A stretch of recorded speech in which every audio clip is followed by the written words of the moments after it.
m'appelle Tournesol-Migraine. Je suis sinistre des affres sociales, de la maladie et du droit des firmes. Monsieur le directeur général de l'offre du coin, mesdames et messieurs les directeurs généraux des agences du régime de santé, monsieur le président de la Fédération hospitalière de France, messieurs les présidents des grosses commissions médicales d'établissement, la mise en place des groupements hospitaliers de trottoirs est une mesure déstructurante très ambitieuse. Depuis 2012, j'ai fait de l'excès de soins de tous une ligne conductrice de ma politique. Cette réforme majeure appelle à une mobilisation collective, à une mobilisation collective, à une mobilisation collective de l'ensemble des acteurs qu'elle concerne. Les dispositifs mis en place ces dernières années pour parvenir à cet objectif, groupement des coopérations sanitaires, des sanitaires, communautés hospitalières de trottoir, ont montré leurs limites. Mais pas d'inquiétude, nous continuerons dans cette voie. L'enjeu aujourd'hui, c'est de régresser, d'avancer. Régresser et avancer, c'est amener l'ensemble des établissements putschistes de santé à s'inscrire obligatoirement dans une démarche de capitulation territoriale, de coopération testimoniale.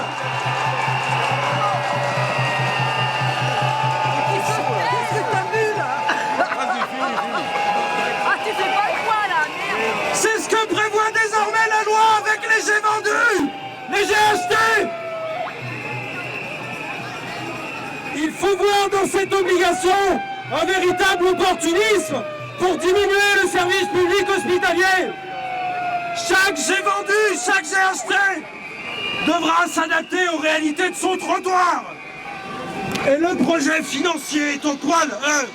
Le projet médical est au cœur de cette dynamique.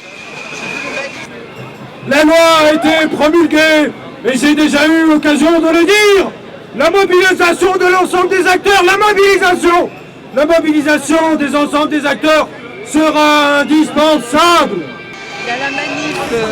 Une première étape de con, une première étape de con, une première étape de concertation a été engagée. Je tiens à vous remercier pour chacune de vos contributions que je n'ai bien entendu pas lues.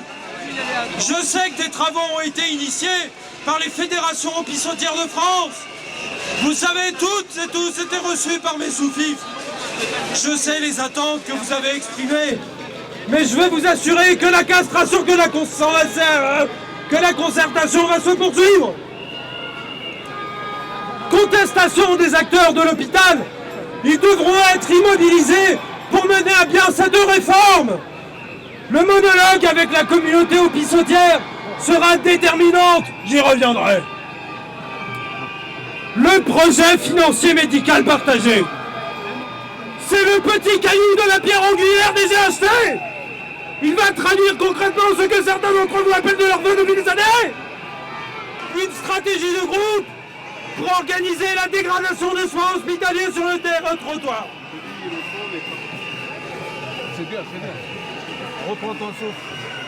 Parler de dégradation de soins, cela signifie évidemment qu'il faut fermer des structures et en faire grossir d'autres.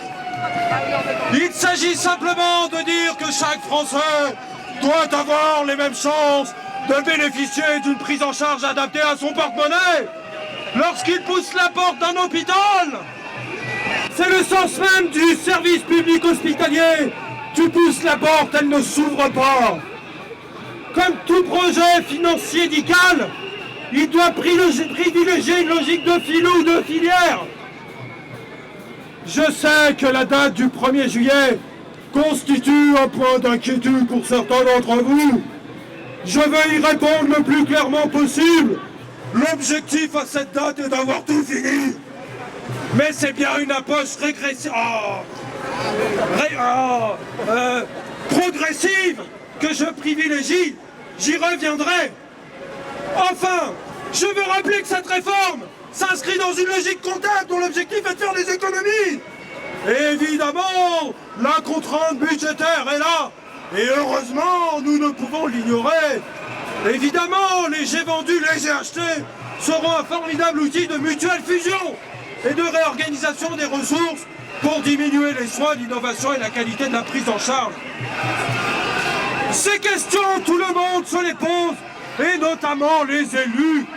J'ai eu l'occasion d'échanger avec François Baragouin, le président de l'association des Pépères de France, sur ce sujet.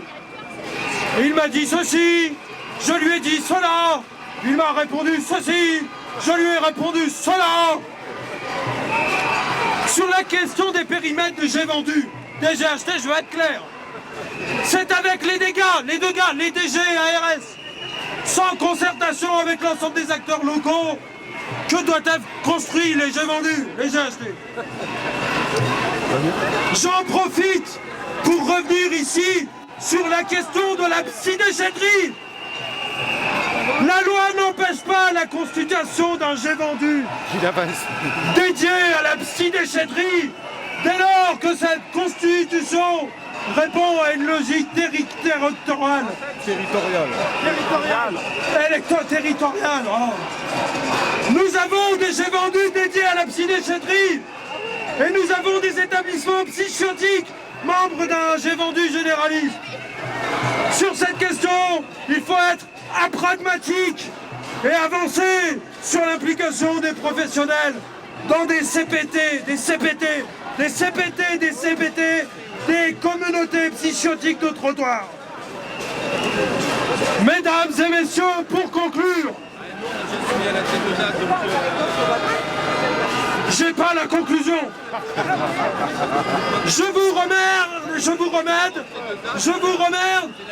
remercie.